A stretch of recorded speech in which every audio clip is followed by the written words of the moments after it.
Covid ಒಳಗ ನಿಮಗ ನಮಗ ಏನು ಆಗ್ಲಾರ್ದ ಜೀವಂತ ಜೀವನ ನಾವೆಲ್ಲಾ ಗಟ್ಟಿ ಕಾಳಾದೇವಿ. ಮತ್ತೇನ್ ಬೇಡಬೇಕ್ರಿ ಗಟ್ಟಿ ಕಾಳ ಅಂದ್ರ? ಗುಲ್ಬರ್ಗ ಜಿಲ್ಲೆ ಅಫಜಲ್ಪುರ್ ತಾಲೂಕಿನ ಗತ್ತರ್ಗಿ ಭಾಗ್ಯವಂತಿ ದೇವಿ ಅಂತ ಒಂದು ದೇವಸ್ಥಾನ ಅದ. ಒಬ್ಬ ಹೆಣ್ಮಗಳು 50 ರೂಪಾಯಿ ನೋಟಿನ ಮ್ಯಾಗ ಬರೀತಾಳ, ಮುಂದಿನ ಅಮಾಸಿಗೆ ಬಂದಾಗ 5,000 ರೂಪಾಯಿ ಹಾಕ್ತೀನಿ, ಸಿಡಿ ಆಡ್ತೀನಿ, ನದಿಯಿಂದ ದೀಡ್ ನಮಸ್ಕಾರ ಹಾಕ್ತೀನಿ, ಆದ್ರ ಮುಂದಿನ ಅಮಾಸಿ ಬರೋದ್ರಾಗ ಏನ್ ಆಶೀರ್ವಾದ ಮಾಡ್ಬೇಕು ಭಾಗಮ್ಮ ಅಂತಂದ್ರ ನಮ್ಮ ಅತ್ತಿ ಮಾವ ಬಾಳ ಕಾಡ್ಲಿಕ್ಕತ್ತಾರ, ಸಾಯುವಂಗ ಆಶೀರ್ವಾದ ಮಾಡು. ನಡೆದಿದ್ರೆ ತೈದು ಘಟನಾ ಏನು. ಆದ್ರ ಏನ್ ಬೇಡಾಕತ್ತೀವಿ, ಏನ್ ಬಯಸಾಕತ್ತೀವಿ, ಎದಕ್ ಅಂಜಾಕತ್ತೀವಿ ಅಂದ್ರೆ 5 ರೂಪಾಯಿ ಲಿಂಬೆ ಹಣ್ಣಿಗೆ ಅಂಜಾಕತ್ತೀವಿ. ಸಚ್ಚಿದಾನಂದ ರೂಪಾಯ ಶಿವಾಯ ಬ್ರಹ್ಮಣೇ ನಮಃ.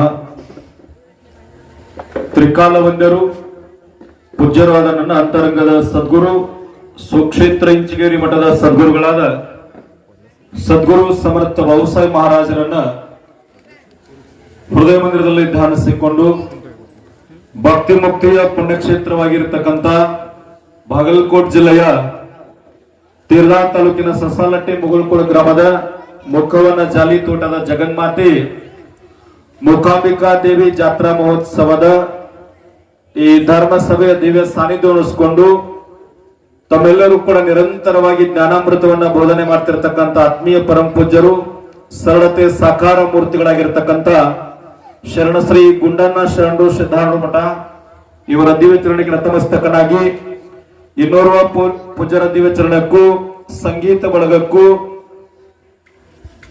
ಇಲ್ಲಿ ನೆರೆದಿರ್ತಕ್ಕಂಥ ತಮ್ಮೆಲ್ಲರ ಪಾದಗಳಿಗೂ ಶರಣು ಶರಣಾರ್ಥಿಗಳು. ಬಂಧುಗಳೇ, ಶರಣರು ಹೇಳುವಾಗ ಹೇಳಿದ್ರು ಮುತ್ತೈದೆ ಹೆಣ್ಮಗಳ ಪಾದ ಪೂಜೆಯನ್ನು ಮಾಡಬೇಕು ಅಂತ ಹೇಳಿ. ಒಬ್ಬ ಶರಣ ಒಂದು ಕಡೆ ಹೇಳ್ತಾನೆ, ಕಾಸಿಗೆ ಹೋಗಾಕ ಎಷ್ಟೊಂದು ದಿನ ಬೇಕು, ಕಾಸಿ ಕುಂತಾಳ ಹಡೆದವ ಮನೆಯೊಳಗ, ಕಣ್ಮುಂದ ಐತಿ ಕೈಲಾಸ. ದೇವಾನು ದೇವತೆಗಳ ದರ್ಶನಕ್ಕಾಗಿ ಕಾಶಿ ರಾಮೇಶ್ವರಕ್ಕೆ ಹೋಗಬೇಕಾಗಿರ್ತಕ್ಕಂಥ ಅವಶ್ಯಕತೆ ಇಲ್ಲ. ನಮ್ಮೆಲ್ಲರ ಏಳಿಗೆಯನ್ನ, ಶ್ರೇಯಸ್ಸನ್ನ, ನಮ್ಮೆಲ್ಲರ ಸಾಧನೆಯನ್ನ ಬಯಸಿ ಹರಕಲು ಗುಡಿಸಲೊಳಗೆ ಕುಂತಿರ್ತಕ್ಕಂಥ ಜನ್ಮ ಕೊಟ್ಟ ತಾಯಿಯ ಪಾದಕ್ಕೆ ಹನಿ ಹಚ್ಚಿ ನಮಸ್ಕಾರ ಮಾಡಿದ್ರ 36 ಕೋಟಿ ದೇವತೆಗಳ ದರ್ಶನ ಆಗ್ತದ ಅಂತ ಹೇಳ್ತಾರೆ. ಭಾರತ ಈ ಭೂಮಿ ಪುಣ್ಯಭೂಮಿ ಸಾಮಾನ್ಯವಾಗಿರ್ತಕ್ಕಂಥದ್ದಲ್ಲ. ಒಂದು ಸಣ್ಣ ಉದಾಹರಣೆಯನ್ನು ಕೊಡ್ತೀನಿ. ಅಮೆರಿಕದ ವಿಜ್ಞಾನಿ 3 ತಿಂಗಳ ಹಿಂದೆ ಭಾರತಕ್ಕೆ ಬಂದಿದ್ದ.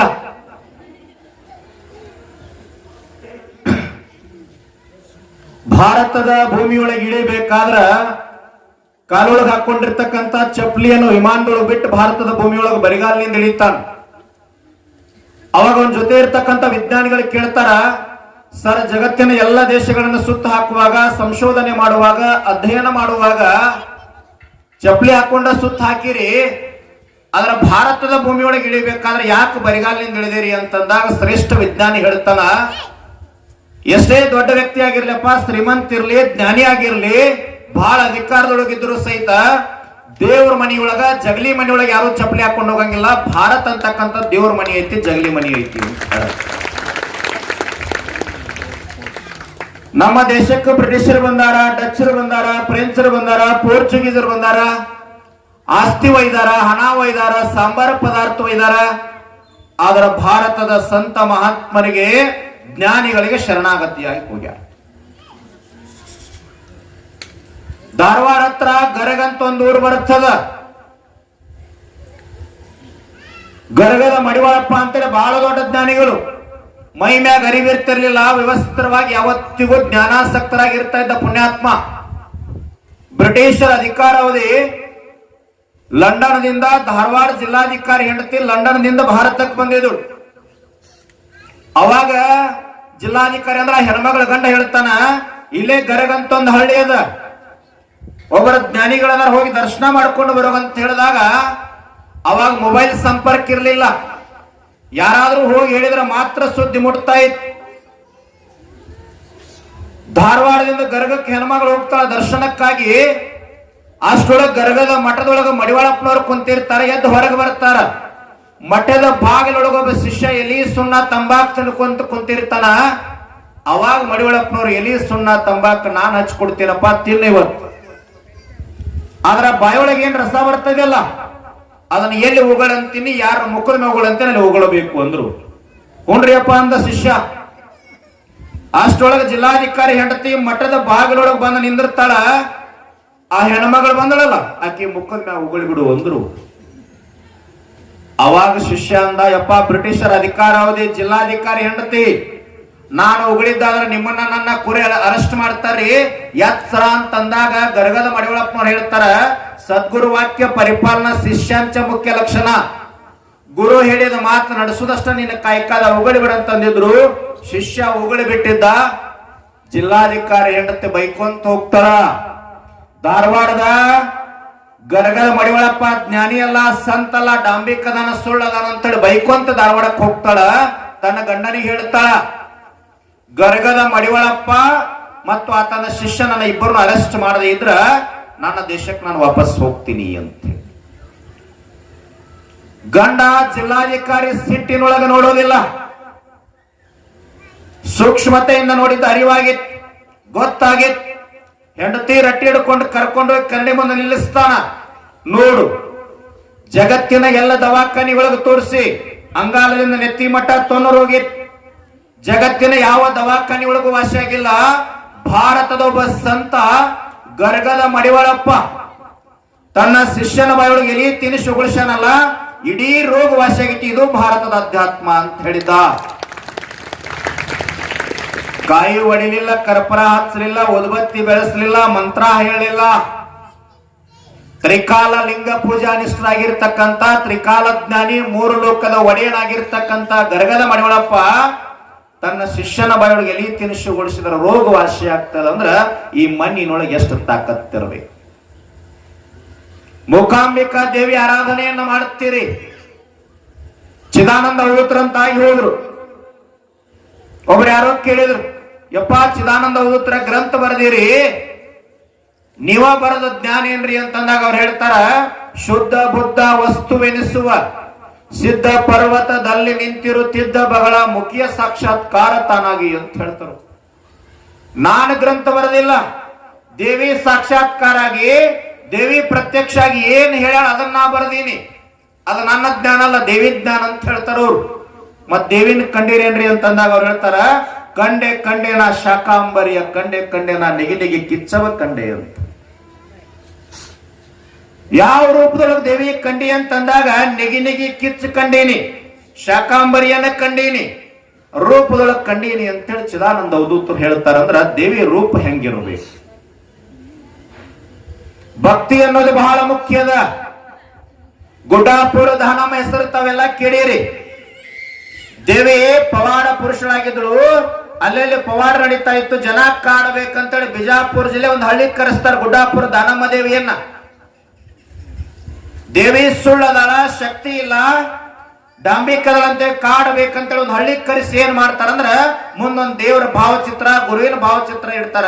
ಅದರ ಮುಂದೊಂದು ತಗ್ಗಿನೊಳಗೆ ಕುರಿ ಕೋಡಿ ಎಲ್ಲ ಕತ್ತರಿಸಿ ಹಾಕಿ ಬಿಡ್ತಾರ. ಮ್ಯಾಗ ಬಿಡಿ ಬಟ್ಟಿ ಮುಚ್ಚ ಹಾಕ್ತಾರ. ಗುಡ್ಡಾಪುರ ದಾನಮ್ಮ ದೇವಿಯಲ್ಲಿ ಬಂದು ನಿಂತ ತಕ್ಷಣ ಇಲ್ಲೇನ್ ಇಟ್ಟಿರಿ ಅಂತಂದಾಗ ಗುರು ಮತ್ತು ದೇವ್ರ ಪೂಜೆ ಮಾಡ್ಬೇಕಲ್ಲ ತಾಯಿ, ಮಲಿಗೆ ಇಟ್ಟಿವ್ರಿ ಅಂತ ಹೇಳಿದ್ರು. ಅವಾಗ ಗುಡ್ಡಾಪುರ ದಾನಮ್ಮ ದೇವಿ ತಗಿರಿ ಹಂಗಾರ ಪೂಜೆ ಮಾಡೋಣ ಅಂತಂದಾಗ ಊರಿನ ಜಲ ಎಲ್ಲ ನಗ್ಲಿಕ್ಕತ್ತಾರ.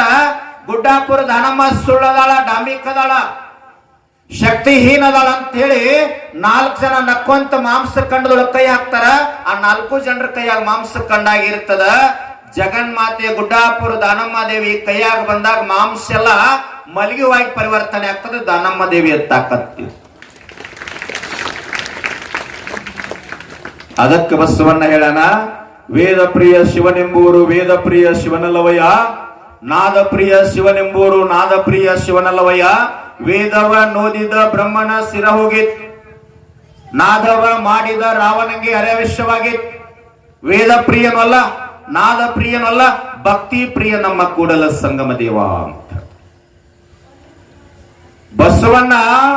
ಈ ಜಗತ್ತಿನೊಳಗ ಜ್ಞಾನಿಗಳು, ಸಂತರು, ಶರಣರು, ಸೂಪಿಗಳು, ಬ್ರಹ್ಮಜ್ಞಾನಿಗಳು, ನಿತ್ಯ ಮುಕ್ತರು, ಜೈನಿತ್ಯ ಮುನಿ ಮಹಾರಾಜರು, ಜಗದ್ಗುರುಗಳು ಯಾವುದಕ್ಕೆ ಒಲದಾರ ಅಂದ್ರ ಭಕ್ತಿಗೆ ಒಲದಾರ ಅಂತ ಹೇಳ್ತಾರ. ಇವತ್ತು ವಿಜ್ಞಾನ ಇಷ್ಟೆಲ್ಲ ಮುಂದುವರೆದದ, ತಂತ್ರಜ್ಞಾನ ಮುಂದುವರೆದದ, ಎಲ್ಲಿ ಬೇಕಲ್ಲಿ ಅಡ್ಡಾಡಕತ್ತೀವಿ. ಆದ್ರೆ ಹಿಂದಿನ ಮಹಾತ್ಮರು ಜ್ಞಾನಿಗಳು ಏನ ಕಾಲಜ್ಞಾನ ಬರೆದು ಇಟ್ಟಾರ ಹಂಗ ಜಗತ್ತಿವತ್ತು ನಡಿಲಿಕ್ಕತ್ತದ. ಬಬಲಾದಿ ಸದಾಶಿವ ಮುತ್ಯ ಅಂತಾಗಿ ಹೋದ ಒಂದು ಕಾಲಜ್ಞಾನ ಹೇಳ್ತಾನ. ಎಷ್ಟು ಕೆಟ್ಟ ಶಬ್ದದೊಳಗೆ ಬರೀತಾನಂದ್ರ ಮಕ್ಕಳ ಭೂಮಿ ತಲೆ ಮ್ಯಾಗ ಬಾಳ ಅಧಿಕಾರದ ರೊಕ್ಕದ ಶ್ರೀಮಂತಿಕೆದ ದೊಡ್ಡಾವಧಿ ನಿಂತ ಮೆರ್ಯಾಕ್ ಹೋಗ್ಬೇಡ್ರಿ, ಮುಂದಿನ ದಿನಮಾನದೊಳಗೆ ಬಾಯಿಗೆ ಬಾಜಾಳಿಗೆ ಹಾಕೊಳ್ಳೋಕ್ ಕಾಲ ಬರ್ತದ ಎಚ್ಚರ ಅಂತ ಹೇಳಿದ್ದ. ಕೋವಿಡ್ದೊಳಗೆ ಮಾಸ್ಕ್ ಹಾಕಿರಿಲ್ಲ ಎಲ್ಲರೂ? ಮೊದಲು ದನಗಳಿಗೆ ಬಾಯಿಜಾಳಿಗೆ ಹಾಕ್ತಿದ್ರು. ಜ್ಞಾನಿ ಹಿಂಗ ಬರೆದಿಟ್ಟಾನ. ಏನು ಬರೀತಾನ ಇನ್ನ ಕಾಲಜ್ಞಾನ ಅಂದ್ರೆ 8 ಎತ್ತು ಹೋಗಿ 1 ಎತ್ತು ಬರ್ತಾವ ಅಂತ ಹೇಳಿದ್ದ. 4 ಜೋಡಿನ ಕಮತ್ತೆ ಎತ್ತ ರೈತರ ಮನೆಯಾಗಿದ್ದು ಎಲ್ಲ ಮಾಯಾಗಿ ಟ್ರ್ಯಾಕ್ಟರ್ ಬಂದದ. ಮೊದಲ ಹೇಳಿ 1 ಎತ್ತು ಬರ್ತೈತ್ ಅಂತ ಹೇಳಿ, ತಲೆ ಮ್ಯಾಗ ಬೆಂಕಿ ಚೆಂಡ ಬರ್ತದ ಅಂತ ಹೇಳಿದ್ದ. ಲೈಟ್ ಬಂದು ಜಗಕ್ಕೆಲ್ಲ ಚಾವಿ ಬೀಳ್ತದ ಅಂತ ಹೇಳಿದ್ದ. ಕೊರೋನಾದಾಗ ದೇವಸ್ಥಾನಕ್ಕೆ ಸಹಿತ ಚಾವಿ ಹಾಕಿವಿ.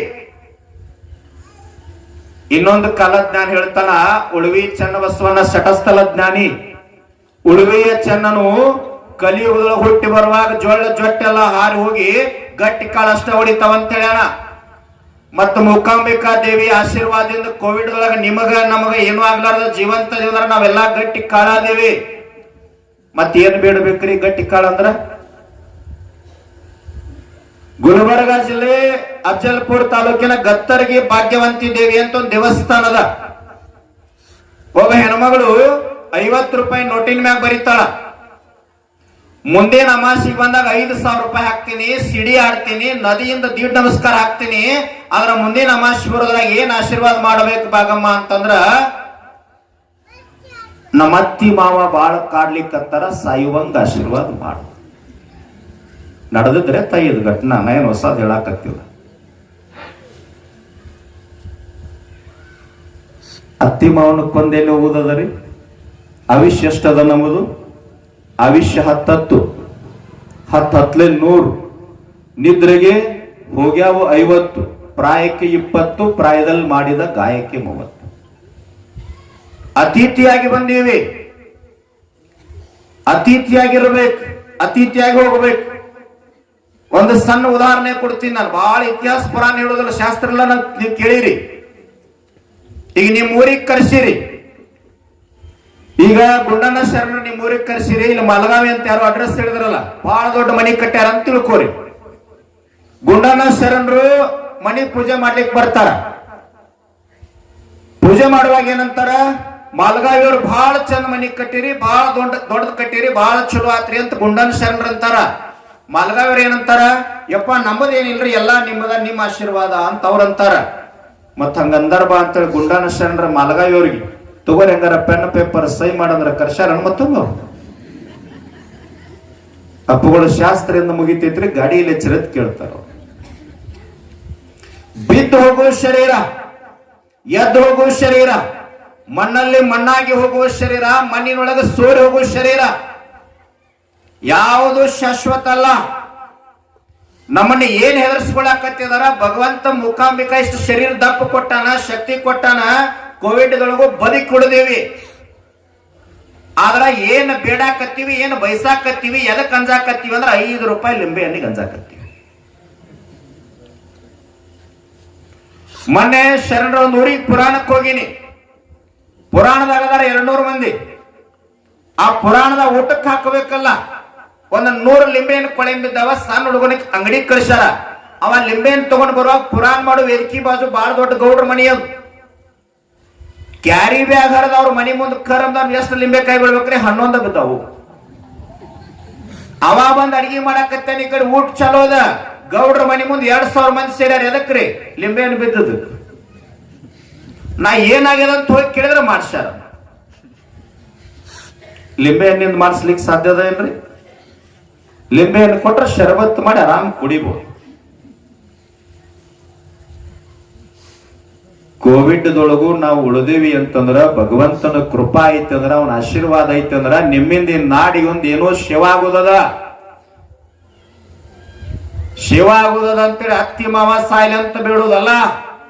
ಬಾಜು ಅಲ್ಲ 1,000 ಟನ್ ಕಬ್ಬು ಆತರ ಮುಂಜಾನೆ ಎದ್ದವನ ಮುಂದೆ ಮನಿ ಮುಂದೆ ಲಿಂಬೆಯನ್ನು ಬಿಡುವುದಲ್ಲ. ಬಾಜು ಮನೆ ಮಿಲಿಟರಿ ಹೋದ, ಪೊಲೀಸ್ ಆದ, ಶಿಕ್ಷಕ ಆದ, ಡಾಕ್ಟರ್ ಆದ, ನೌಕರಿ ಎತ್ತಿ ಮ್ಯಾಗ ಬೆಳೆದ ಮ್ಯಾಗ ಮನಿ ಕಟ್ಟಿ ಅವ್ರ ಮುಂದೆ ಲಿಂಬೆಯನ್ನು ಹೋಗಿದಲ್ಲ. ಏನು ಬೇಡಬೇಕ್ರಿ? ಭಕ್ತಿ ಅಂದ್ರೆ ಏನು? ಎಂದು ಮತ್ತೊಬ್ಬರ ಕಣ್ಣೀರ್ ಹಾಕಿಸ್ಲಾರ್ದಂಗ ಯಾರು ಬದುಕ್ತಾರಲ್ಲ ಅದೇ ನಿಜವಾದ ಭಕ್ತಿ. ಒಬ್ಬರ ಮನಿ ಹಾಳಾಗ್ಲಿ, ಅವ್ರ ಮನಿತನ ಹಾಳಾಗ್ಲಿ, ಒಬ್ಬರ ಮನ್ಯಾಗ ನೀರ್ ಹಾಕ್ಲಿ, ಅವ್ರ ಕಣ್ಣೀರ್ ಹಾಕ್ಲಿ ಅಂತ ಯಾರು ಬಯಸಂಗಿಲ್ಲಲ್ಲ. ಎಲ್ಲರೂ ಆನಂದವಾಗಿ ಬದುಕುವಂಗ್ ಮಾಡುವ ಮೂಕಾಂಬಿಕೆ ಅಂತ ಹನಿ ಹಚ್ಚಿ ಯಾರು ಬಿಡ್ಕೊಂತಾರಲ್ಲ ಅದೇ ನಿಜವಾದ ಧರ್ಮ ಐತಿ. ಮತ್ತೇನು ಒಯ್ಯುದ? ಒಂದು ಸಣ್ಣ ಉದಾಹರಣೆ ಹೇಳ್ತೀನಿ. ಬೆಳಗಾವಿ ಜಿಲ್ಲೆ ಒಳಗೆ ಸುರೇಶ್ ಅಂಗಡಿ ಅಂತ ಆಗಿ ರೈಲ್ವೆ ಮಂತ್ರಿ ಇದ್ರು. ಅವರು ಎಸಿ ಕಾರ್, ಎಸಿ ವಿಮಾನದೊಳಗೆ ಕೋಟಿಗಟ್ಲೆ ಹಣ ಇತ್ತು, ಸಾವಿರ ಎಕರೆ ಭೂಮಿ. ತಾವೆಲ್ಲ ಟಿವಿಯಾಗ ನೋಡಿರಿ. ಕೊರೋನಾದೊಳಗ ದೆಹಲಿ ಒಳಗೆ ಸತ್ರ ಹೆಣ ಸಹಿತ ಬೆಳಗಾವಿಗೆ ಬರಲಿಲ್ಲ. 2 ಕಟ್ಟಿಗೆ ಹಾಕಿ ಹಗ್ಗ ಹಾಕಿ ಶರೀರ ಕಟ್ಟಿದ್ರು. ಇನ್ನೇನು ಮಣ್ಣು ಮಾಡಬೇಕಂದ್ರ ಕಾಲಿನ 2 ಹಗ್ಗ ಬಿಚ್ಚಿ ಕಾಲ್ ತೆಳಗ ಜೋತ್ ಬೀಳ್ತಾವ. ಹೆಂಡತಿ ಮಕ್ಕಳು ಮುಟ್ಲಿಲ್ಲ, ಪಿಯಗಳು ಮುಟ್ಲಿಲ್ಲ, ಉತ್ತಾರ ಮುಟ್ಲಿಲ್ಲ, ಹಣ ಮುಟ್ಲಿಲ್ಲ. ನರ್ಸ್ಗಳ ಕಟ್ಟಿಗೆಲೆತ್ತಿ ಉದಾರ. ಮತ್ ಯಾವ್ದು ಬರ್ತದ್ರಿ? ಆವಿಷ್ಯ ಬಹಳ ವ್ಯರ್ಥಾಗಿ ಹೋಗ್ಯದ. ಭಕ್ತಿ ಅನ್ನೋದು ಬಹಳ ಮುಖ್ಯದ. ತಾವೆಲ್ಲ ಶಾಸ್ತ್ರ ಕೇಳಾಕತ್ತಿರಲ್ಲ, ಒಂದ್ ಮಾಡ್ರಿ. ಹುಬ್ಬಳ್ಳಿ ಸಿದ್ದಾರೂಢರು, ಬಸವಣ್ಣ, ಶಿವಯೋಗಿ, ಮುಗುಳುಕೊಳದ ಎಲ್ಲಾ ಲಿಂಗರು, ತೇರದಾದ ಅಲ್ಲಮ ಪ್ರಭುಲಿಂಗ ಮಹಾರಾಜರು ಏನ್ ಅದಾರ, ಇವ್ರು ಏನ್ ಮಾಡ್ಯಾರ ಅಂತಂದ್ರ ನಿಜವಾದ ಭಕ್ತಿಯನ್ನ ನಾಮಸ್ಮರಣೆ ಧ್ಯಾನದ ಮೂಲಕ ಮಾಡಿ ಈ ಮಾಂಸ ಪಿಂಡವನ್ನ ಮಂತ್ರ ಪಿಂಡ ಮಾಡ್ಕೊಂಡು ಜಗತ್ತಿಗೆ ಸಾಧನೆಯನ್ನು ತೋರಿಸಿ ಹೋಗ್ಯಾರ.